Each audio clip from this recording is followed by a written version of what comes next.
All right. Well, welcome everybody to our early accessible education materials echo. We're really glad that you're here. As I mentioned before, if you'll just please put your name and contact information into the chat, it just continues to help us build this community and get to know everybody on the call. The Academy Accessible Education Material Echo is really this collaborative learning network designed to build statewide capacity for ensuring that every young child, including infants and toddlers with disabilities, can access and participate meaningful in early learning. So we're glad you're here that we can all learn from each other. As a reminder, this session is being recorded. We record all of our ECHO sessions for educational and quality improvement purposes. The recordings and all materials are stored on our iEcho platform, as well as on a YouTube playlist through the Institute for Disability Research, Policy, and Practice. None of us like small acronyms, right? So those are mouthfuls. And by staying in these sessions, you're consenting to be recorded. Don't hit that disconnect, but you are welcome to do so. For anyone new to our ECHO, like I've mentioned, it's really to support our infants and toddlers and preschoolers with disabilities, that they can access the materials and tools. So big part of what we're doing here today is just really expanding the idea that accessible education materials and assistive technology are not just for K through 12, that we need to include our youngest population, so the birth to 3 or Part C providers and young children need access to the same interactions, the same information at the same opportunities of their peers. So that's what we're hoping this Academy ECHO, AEM ECHO is doing. We will always have subject matter experts. So today we're really lucky to have Gail Bowser present to us using the SETT model, where then we can explore case presentations and feedback. So really those case scenarios or those problem of practices. And we all know that we encounter those problems of practices in our everyday work or in things that we are doing or interacting with families, providers, other professionals, to just have some of that common terminology and learning opportunities. And that's again where we build some of that professional networking. So when we're in our discussions or when we're on these calls, please put your comments and questions into chat and discuss them. All of us have wonderful ideas from different perspectives. I'm going to call Cynthia out. I know she is always like, I don't know much about the Part C world, but she knows a lot about this accessible digital educational world. And so by learning from her as a Part C provider, I'm able to adapt her information and knowledge that I glean from her, and we're learning from each other to enhance our entire work flow and work services. So we love that interaction. So please, if you feel comfortable, turn on your cameras. If you have a case that you want to discuss with all of these amazing people on the call, please consider submitting a case. It's a great way to learn those skills. Again, we've all been on Zoom or virtual for a while and probably know how to rename our profile. But in case you need a notification or a way to do that, here is the way to do that. If you have any questions, reach out to me. My name's Janelle Preston, and I can help you navigate that. Or reach out to one of our hub members. They all have an asterisk in front of their name to make them easier to find through the chat, so we don't have to scroll down through all of those. Raise your hand feature, again, is at the bottom where you can do your react and raise your hand or do a reaction. We do talk about sensitive topics, so just a quick reminder to protect individual privacy, de-identify any of that information, and if you're ever unsure, please reach out to myself or a hub member, and we will make sure that we answer your questions. We do ask that just some quick session etiquette. Please respect the presenter by using chat or raising your hands to contribute when the presenter is speaking.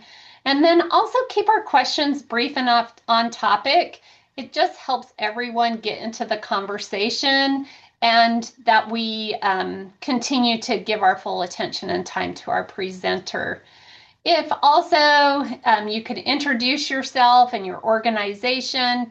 Again, it just builds that community of practice and networking, so we get to know everybody in this virtual world. In order to get a credit of attendance, we do ask that you fill out that evaluation or survey. I'll be dropping it in chat later on the call, and also in a follow-up email.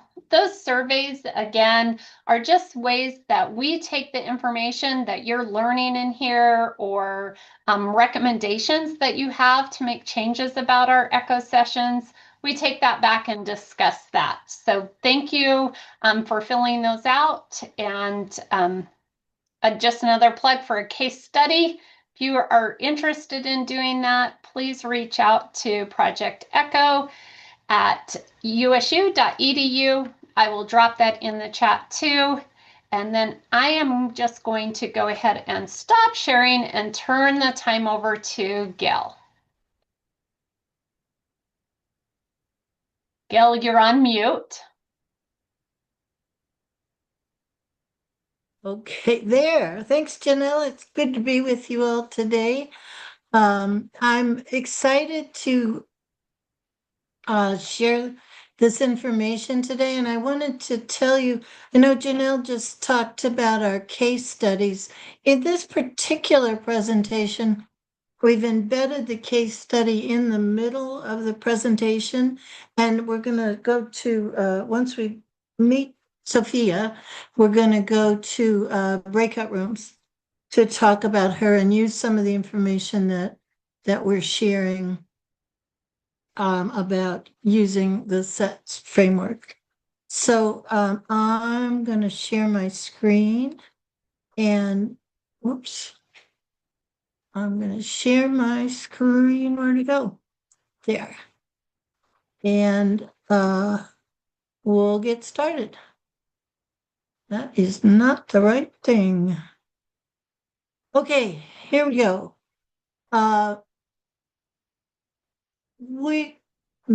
Sorry. We're going to use a framework that we're calling today SETS, but it's CETS instead of the usual SETT SET framework that's been used in Part B programs and K through 12 programs for many, many years. What we're going to do is talk about how assistive technology teams can work together to do some basic assessment, assistive technology and accessible educational materials assessment, and make sure that everybody on the team is involved and actively participating in the process. So before we get started, this is me. I provided my contact information, and I love to hear from people about this topic or anything else you'd like to talk about. My background is that I am a teacher by training. You can see a brief biography at the bottom of this slide. I'm a teacher by training, but I've also been an educational consultant, an assistive technology specialist, a Part C coordinator, and I was the coordinator of the Oregon Technology Access Program for about 20 years. So had lots of jobs, and it's fun because they all come together in this echo. All the things I've learned about are coming together here. So I'm really glad to be with you today and looking forward to having some good discussions kind of in the middle of this session. I wanted to put this slide up, and it's probably, if you're working in a Part C program, this is probably something that you're familiar with. These are actually bullet points from IDEA that talk about the essential elements of Part C services, and you can see the reference at the bottom. Part C services, it says, are a system of providing individualized child and family-centered services. One of the reasons that I think that this framework that we're going to use today, the SETT framework, is so important is because it does include some of the essential elements in Part C services, particularly, in conformity with an IFSP at no cost. That's true for everybody. But the fourth bullet, information, skills, and support provided to families related to enhancing the skill development of the child. When we do assessments, particularly I think in the K-12 setting, I've always felt like families weren't as included maybe as they ought to be. We do a lot of standardized tests, we do a lot of day-to-day classroom assessment, things like that. But in Part C, that focus on including families in an assessment is such a strong element of the law and of the way we do things that we need a system when we're talking about assessment for accessible educational materials or assistive technology that allows us to include families in the process in ways that are much more, I think, significant than sometimes we do at the school level. The Part C, we're talking about activities that promote the child's acquisition of skills in a variety of developmental areas, curriculum planning, and services in the natural environment. Those are all things you're probably very familiar with.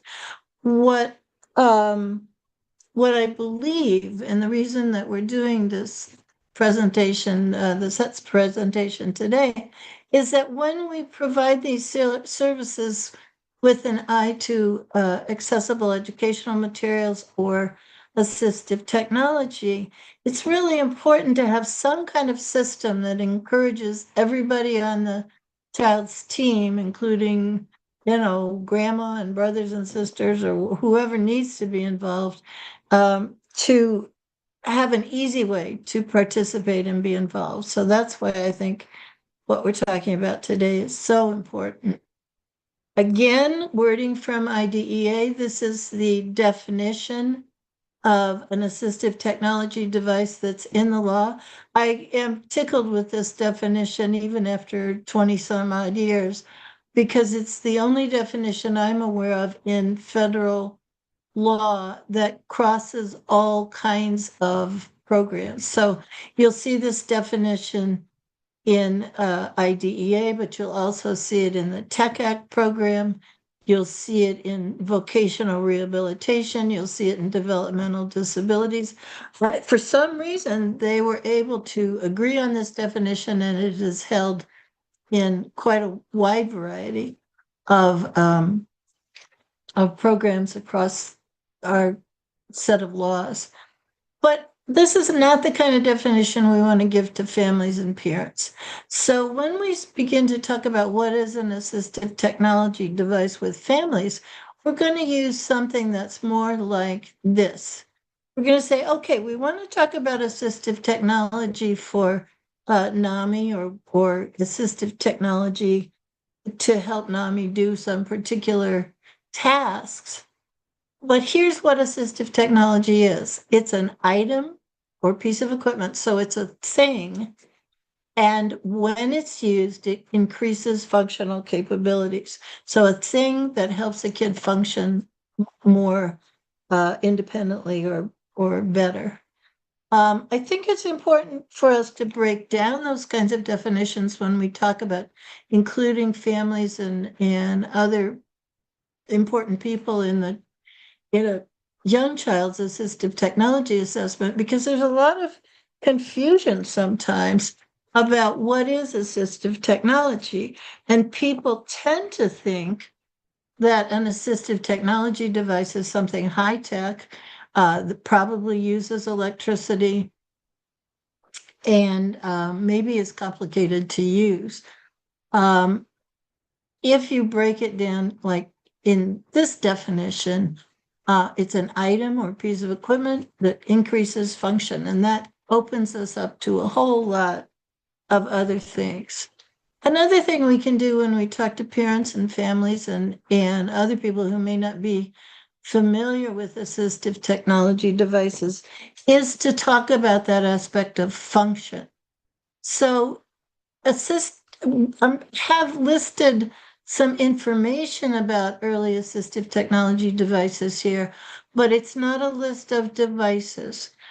It's a list of functional capabilities that we may want to increase. So early assistive technology devices make things easier to turn on, keep things steady or in place, help a child sit or stay in one position, help a child participate in bathing, dressing, or feeding. And hopefully from this list of 4 ways that assistive technology can increase function, you can build a much longer list, and particularly build a customized list for a child that you're thinking about as we talk about assistive technology and accessible educational materials assessment for young children. Let me stop here and say I welcome your comments. I welcome people typing questions in the chat, and I'm hoping someone can follow that chat with me. Let me know if things are coming up. And also, I don't have any trouble at all with your unmuting yourself and asking a question or contributing to this conversation. The first part's going to be kind of a lot of talking to get us the background information, but anytime you want to chime in, I think it's a great idea. I think that's one of the great values of our ECHO project, is this ability to talk with each other. Okay. Just so you know, Gail, I am monitoring the chat for you, and again, raising hands or unmuting will be great. Okay, great. Thank you, Janelle. I appreciate it. I cannot see when hands are raised or people unmute them. Unmuting, I'll be able to figure out, but I can't see when hands are raised, so I'll need you to tell me that too. Yep, I've got you. Okay, great. I'm sure you do. Thank you very much. Okay, let's talk. We talked about assistive technology. That's the term that's been around and talked about extensively in all aspects of IDEA for 20 some odd years. But one of the other things that we want to talk about, particularly for this ECHO, is accessible educational materials, AIM, and also accessible learning materials. So a definition that we use for accessible educational materials is materials designed or converted in a way that makes them usable across the widest range of learner variability, regardless of format. Now, this is a place where I had to get some help with this slide, so I went to Cynthia. And I particularly went to Cynthia because I wanted to know what the official definition for accessible educational materials for Part C was. And what she informed me is that term is actually not available in Part C. It's a definition in IDEA in general, but in Part C, we really aren't having accessible educational materials. And part of that is because of the nature of Part C programs. the kinds of things that that young children need to learn and be able to do. The suggestion from Cynthia was that we talk about in this presentation accessible learning materials.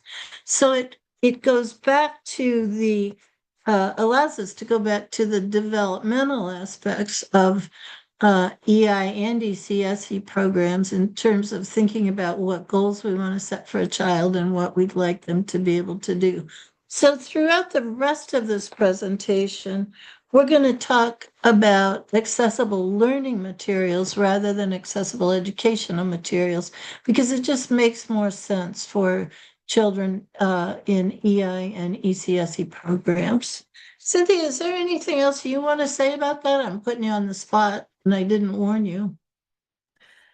That's okay, Gail. I wouldn't expect anything less. Thanks so much for invoking our conversation about this, because it is for years. This is not this center has been involved, or OSEP has been interested in technical assistance for early childhood education in this area of accessible educational materials for years. And I'm so excited to really be tackling it in a meaningful way through this ECHO community.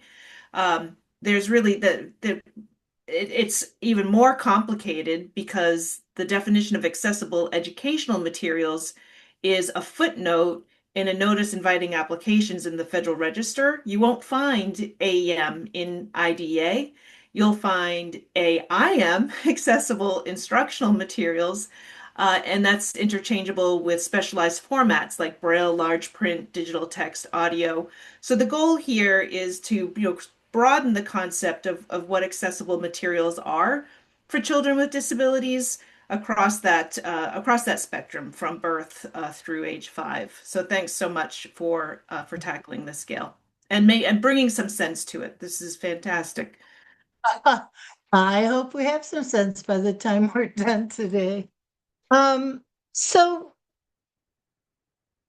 when I was a Part C coordinator, I talked about accessible educational materials and assistive technology.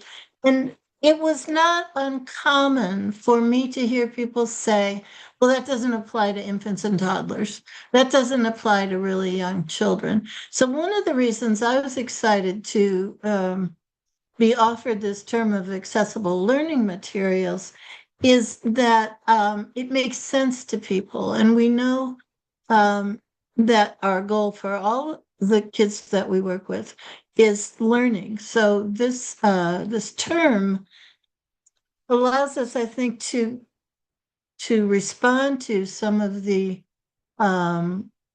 concepts that early childhood providers often said to me, which is, that doesn't apply to us. That really isn't important for our kids. And I think it's crucially important. And today we're going to talk about a system for determining what we might do with AT and accessible learning materials. So again, a list that's not a list of options or solutions, but a list of things that accessible learning materials can do. They can help a child move, help a child see or hear better, help with early learning. But here's my favorite 3 bullet points for what accessible learning materials can do. They can help a child communicate, participate, and play. And for several years in a row, I did workshops on that were called communication, participation, and play, that talked about the aspects of assistive technology and accessible learning materials that can help a child do those 3 things. So communication, some samples of communication options, picture boards or electronically spoken messages. Participation, giving kids control through increased accessibility. Here you see a child with two switches hooked up to 2 different toys.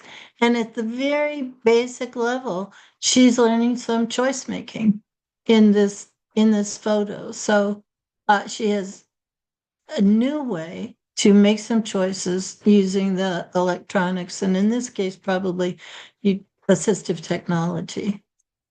Some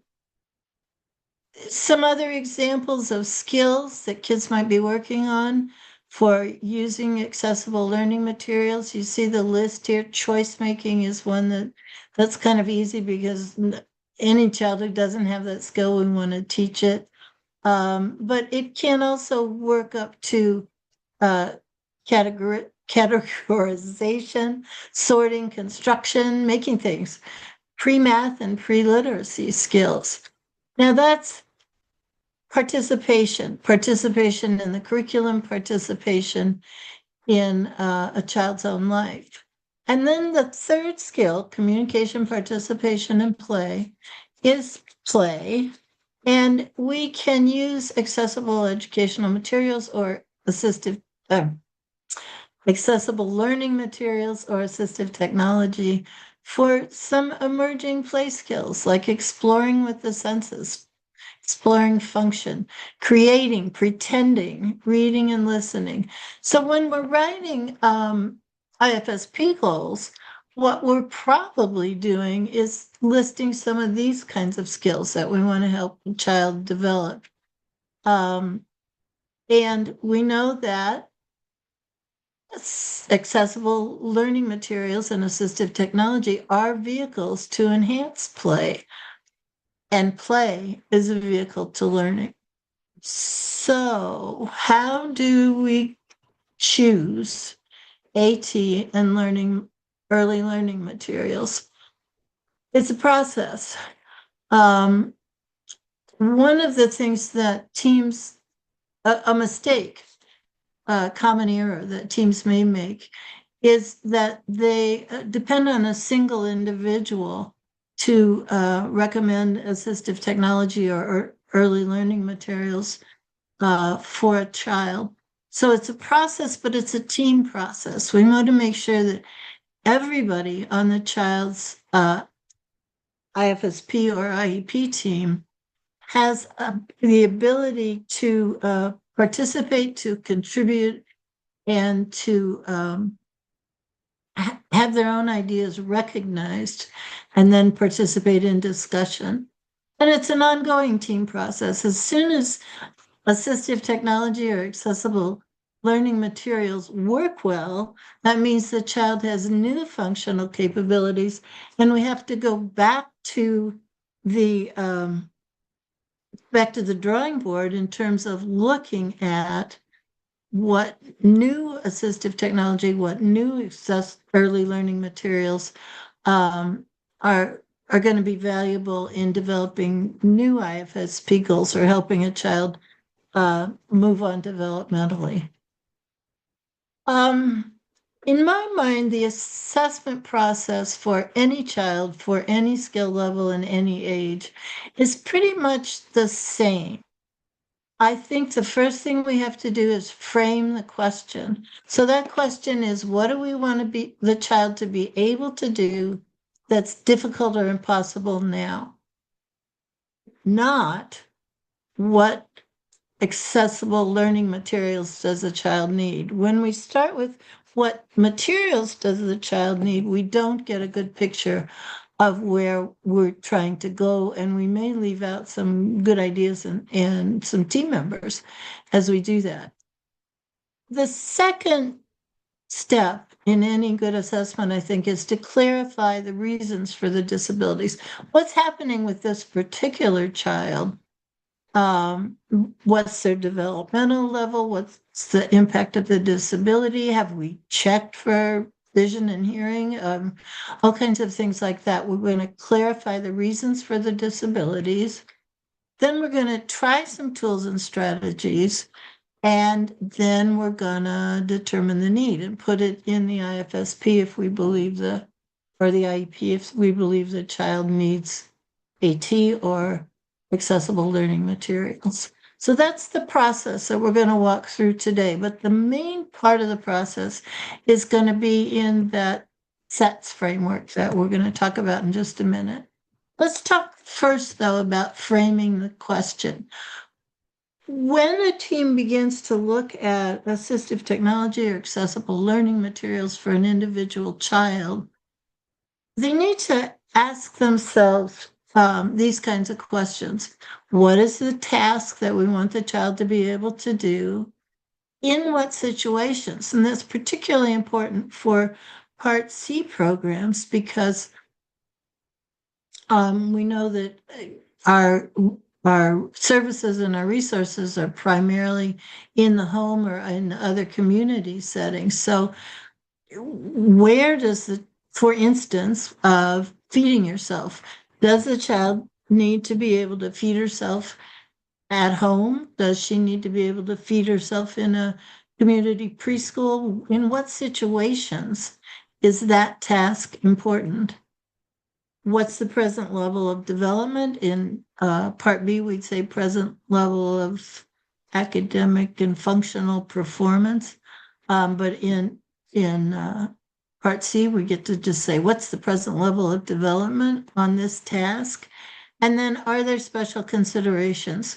The special considerations part, I want to just speak to briefly because that's where we're going to record for the team if there are people who have particular vested interest in a solution or a particular idea about what needs to happen for this child.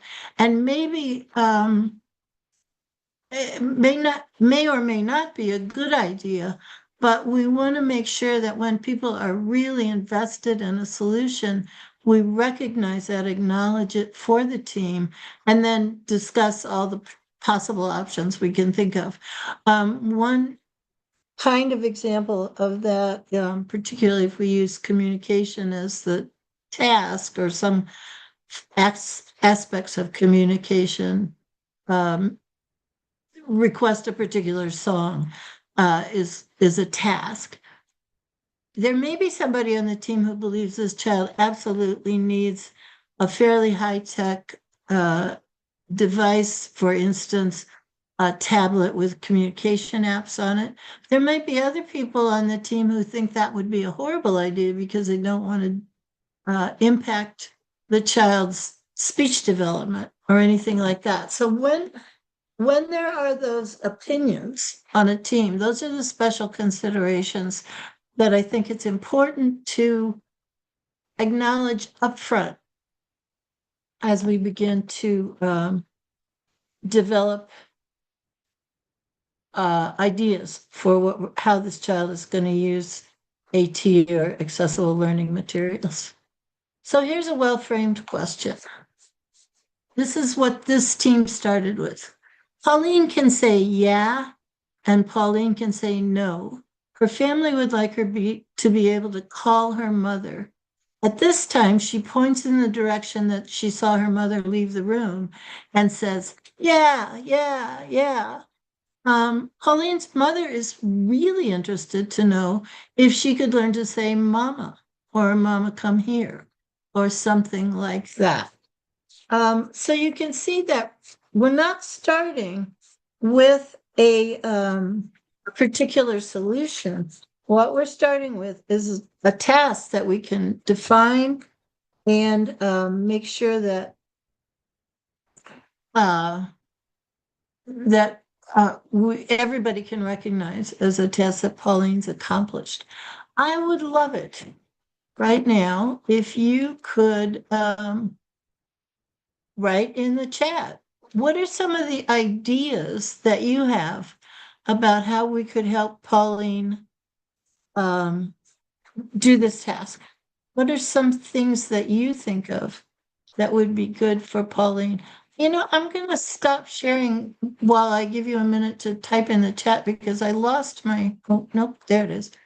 Okay, so what are some ideas that you think might help Pauline with this task?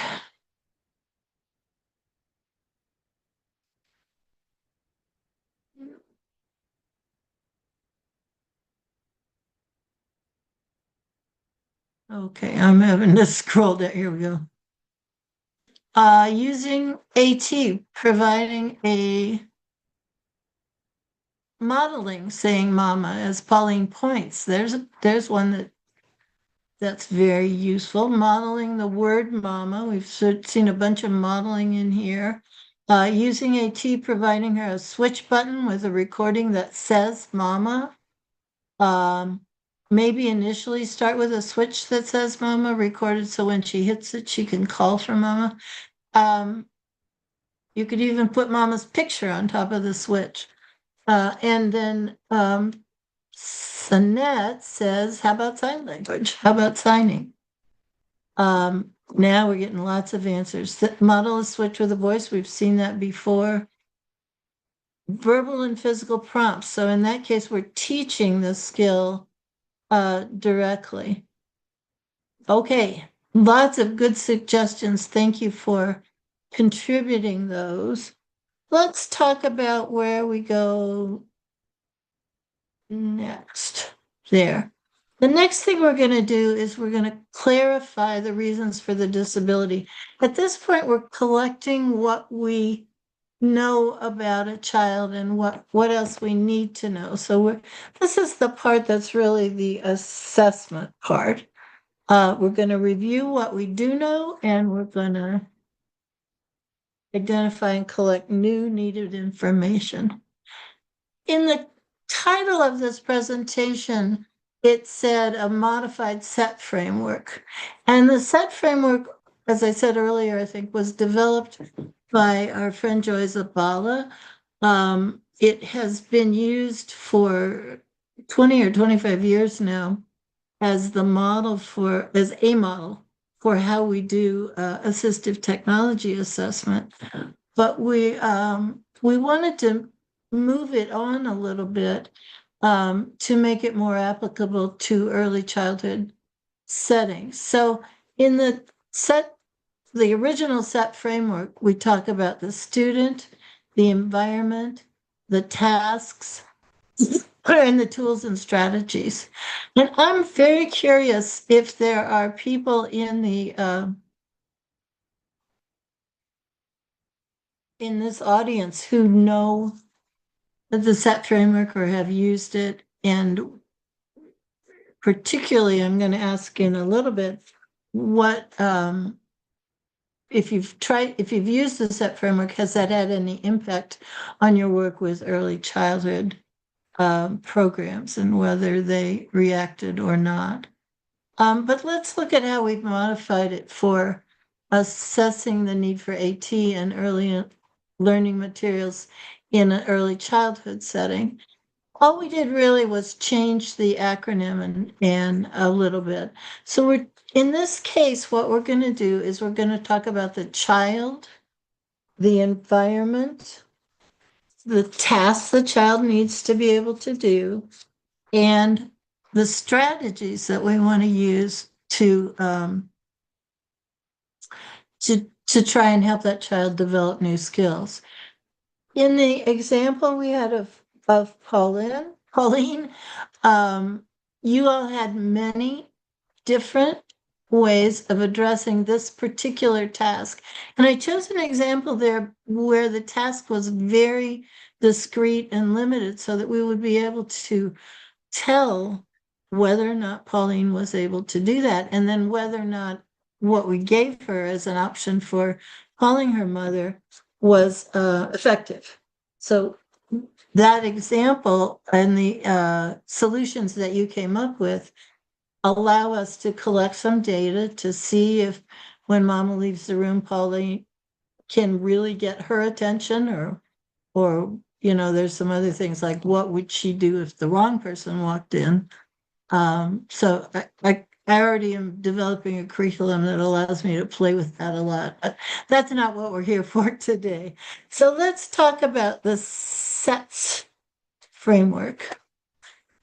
This is a worksheet that I developed. You have it in your IECO folder for today.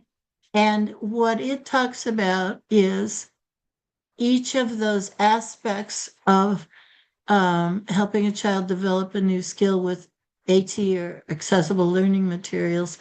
What does the we talk about the child, what we know and what we need to know. We talk about the environment, what we know and what we need to know.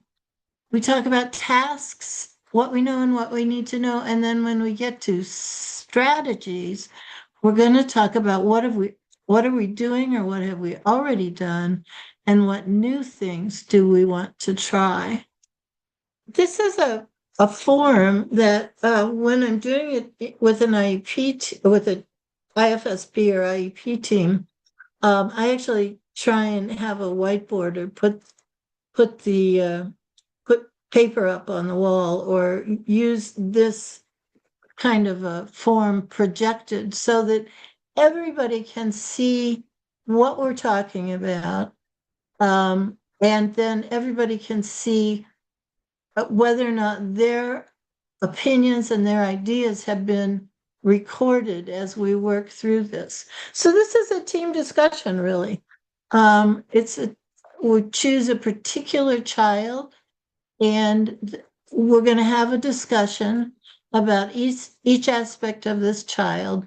And that once we get this grid filled in, it will allow us to make some effective decisions about accessible learning materials and assistive technology. I want to say one thing. People sometimes say to me, this looks like a lot of work. It looks like a lot of time spent for a particular activity. And I do want to say to you that this initial conversation can take a bit of time. 20 minutes maybe is my favorite amount of time to have this conversation. But it also gives us a foundation for moving forward with AT and accessible educational materials once we have made a solution and tried some things. So the first time we do this, it's a little time consuming. The next time we do it, we will have learned some things. We will have things that we know that we can add to this.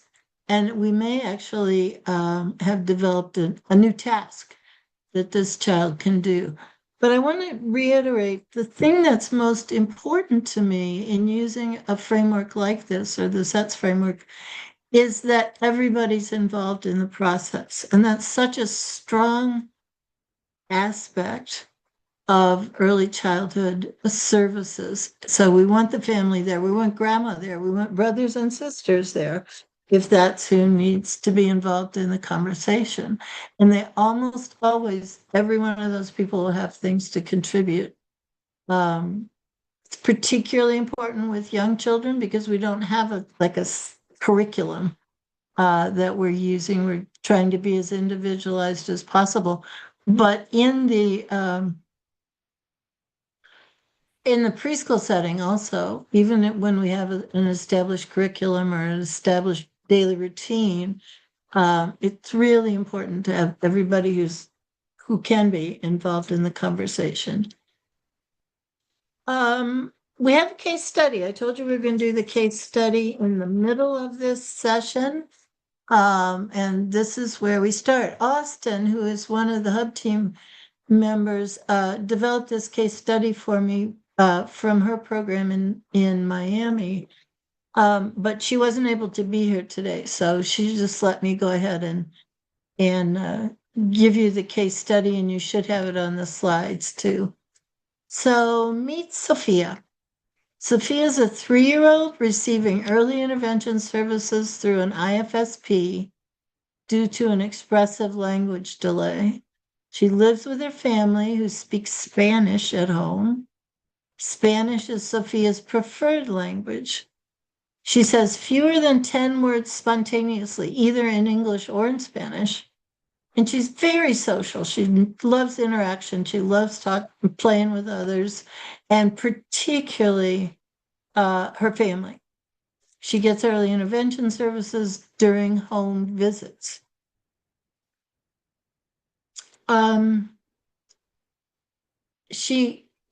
We talk about participation, routines and participation. She enjoys participating in everyday family routines, like singing songs and reading books and playing with her brother.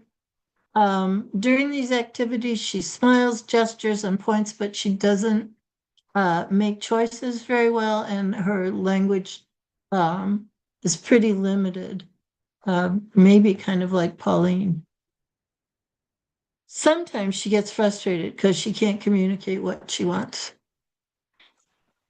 So the team and family want to support her participation and during routines, including greeting others, choosing songs to sing, responding during shared activities, and then during a recent IFSP visit, the team discussed possible communication supports. Somebody wanted a tablet with an AAC app on it. Somebody wanted some simple tools like some of the switches that you all suggested for Pauline. And somebody on the team really thought that they should just stick with visual supports and accessible learning materials might support her participation. That's Sophia. Are there any questions or comments about Sophia at this point?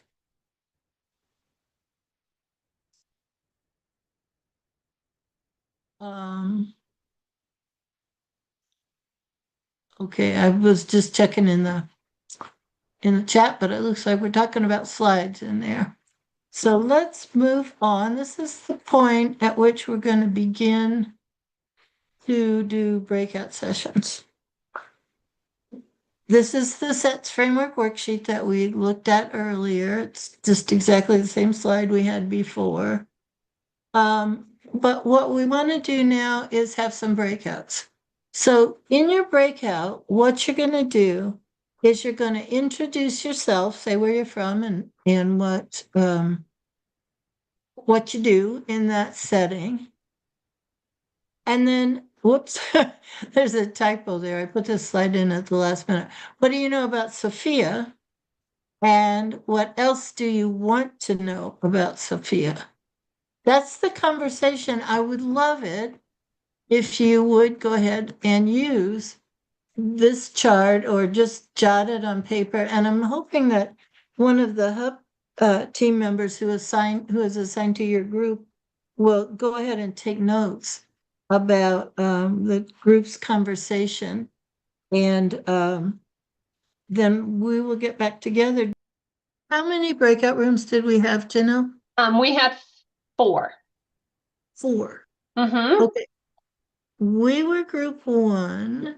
So I'm going to give you a brief, well, I'd like to hear from the other groups, and then we'll use the group 1 as the closing activity. So what did you talk about, what you know and what you need to know about Sophia? Okay, I'll just call in the next hub member. So Alex, your group. I don't know if your Ankita took note. I think we probably both did. So Ankita, chime in as I miss things, which I certainly will. So when we talked about Sophia, what we know is a lot of what was sort of presented to us in the slides. What we said we would like to know, we had a lot of questions about her developmental level, not just her expressive language, but her receptive language. We wanted to know what her sort of ability to recognize the concreteness of symbols. So, like, is she in a gestural place where she's understanding physical objects and gestures, or are pictures meaningful to her? Does it have to be a photograph or a cartoon image or something like that? We wanted to know where she spends most of her time. We know that she has access to her brother, but what other peers does she have access to, and what does that look like? We also wanted to know what it looks like when she gets frustrated. So is she, is it looking like kind of like a room tear where things are getting broken and ending up on the floor, or is she making sad faces, right? So that was something we were curious about. Am I missing anything there, Ankita? No, you got all. Okay. And one thing also like EI services, whether it's in Spanish or in English. I knew I'd missed something. Thank you. Those are great suggestions. I liked those. Gail, do you just want me to call on the next group? Yeah, let's hear from the next group because I don't want to run out of time totally. Okay. So Cynthia and Michelle, I don't know which one of you took notes. This is Cynthia. I took notes, but I can't say I took so I was listening, talking, and taking notes at the same time. So others in the group, feel free to fill the gaps. Alex and Ankita really made this easy because they really covered pretty much everything that group 3 also identified. But some of the things that are that I can add on behalf of the group is you know, Sophia's 3 years old. How much does she know about like on the goal around does she know when to respond? So sort of developmentally, how is she prepared for some of the just in addition to those functional skills, what else might she need in order to understand the environment and timing and situationally when to follow through on some of those communication skills that are listed. Also, another that I'm not sure Alex and Ankita mentioned was what her routines are during the day. And a lot of the goals were about communicating, and there was sort of this desire to know more about the bigger picture of Sophia. Yeah, great. I think Great, that's what we always want to know is more, right? Okay, and our last group is Katie and Boris. So again, I don't know. I went ahead and took notes for our group. A lot of the same stuff you guys are saying. In addition to, we were wondering, has her hearing been tested? What does that look like? And does she have any sensory needs? Like, does she get overstimulated and things like that? We also talked about, um, objects versus picture versus, sign, those different things. Where was she at there? And really asking why isn't she making choices? Is there a verbal barrier to making choices? Is it motivation? Is it a physical barrier? What's really stopping her from, because we mentioned that she's not making choices. So our big question was, why is that happening? Great. So we had the last group, and I'm going to go ahead and share my screen. I had created a grid for this that we tried to fill in as we were moving forward. So we had a lot of the same questions in our group that you all raised. One of the things that really strikes me, and probably struck you too as you were listening to this conversation, is that each group had some additional things that they wanted to put into this assessment process, into this SETS conversation. And I think that's the richness of doing it as a group of all the people that serve her, is that everybody has some different ideas and some different ways of looking at things. So we had tests that we had similar things. I noticed that each of your groups tended to focus on what else do we need to know. And that's as it should be, because this is going to be the kind of the assessment process. If we need to know some of these additional things to have a solution. Once you get a process like this done, though, then what you're going to do is you're going to take the tasks that you identify as a group.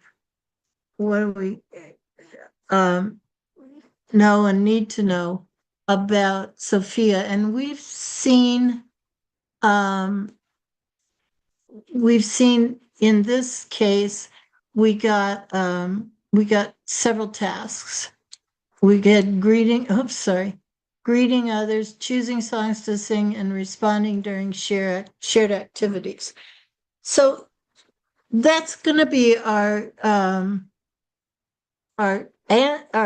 initial question about what's the task that we want to help Sophia do, and you all addressed several of those. We created a list of possible things that we wanted to try here in this chart, and what we were starting to talk about and what I wanted to talk with you about is that when you use a system like this, you get a wide variety of solutions. And the important thing I think here is that this is a wide variety in terms of there's a communication tablet, there's single messages, and there's visual supports included. The question is going to be, which of those things are we going to do? And then there's more on our list here: signing, working with the family to support communication, teaching them how to do communication support. Somebody in our group talked about asking shelves, where they put things up really high to help her, and then she has to use a visual schedule on the wall to say what she wants to use. I loved that solution because it was a new one to me. There's lots of things that you can do with this information. What I want to do though is go back to the slide presentation. We've done this conversation. It took about 20 minutes. And what we would do next is to assign the things that we really, really wanted to know to individuals on the team to find out. Some of those individuals were probably the family and the parents. So this is a way of including non-professionals in an assessment process. And I think that's what's really, really important. Once we do that, once we've selected some ideas, we're gonna go went back too far. These are some of the questions that the team had about Sophia. A lot of them you covered. And then the final question here is, what types of supports AIM or accessible learning materials might help Sophia participate? So we can go to that conversation. And then this is what the team did. So they used a single message switch to participate in greetings because they wanted her to begin to develop greetings. They used a 2-message communication device to choose songs. So there were only 2 choices. And then what we want to do is try those things and see what happens. And in this case, they tried those 2 things. Her engagement increased. And my question here was, how do we know that? And then she began to attempt to verbally approximate her name during greetings. And I think also to imitate some of the things that were on those voice output switches. I'm going to skip this, but it's just kind of some thought questions here.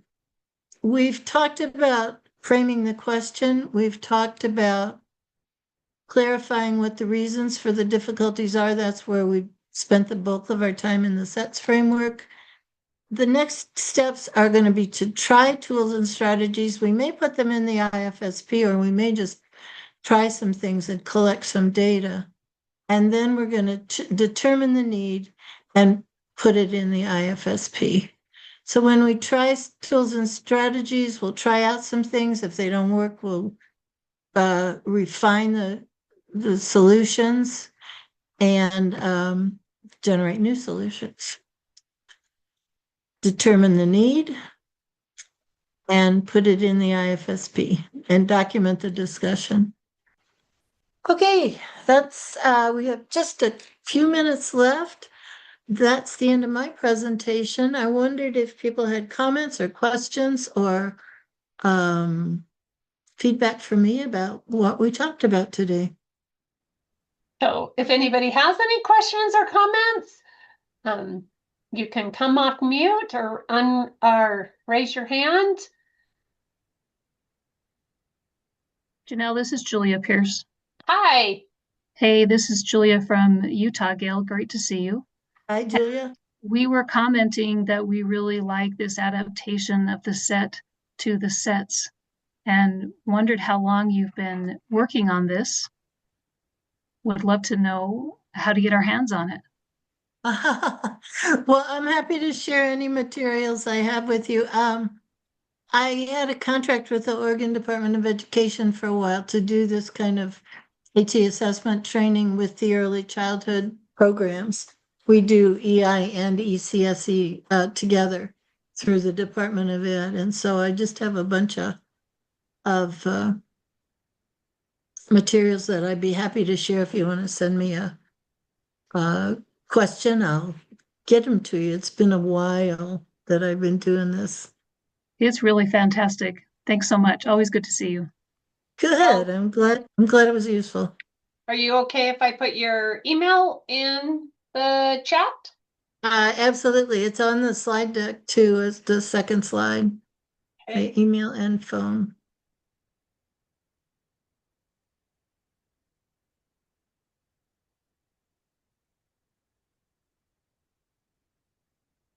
All right. Well, if there are no other questions or comments, I'll go ahead and give us 1 minute back of our time. And just a reminder, if you would like a certificate of attendance to complete our survey, I will also send that out in a follow-up email. All the materials are on the Canvas, not the Canvas, the iEcho page.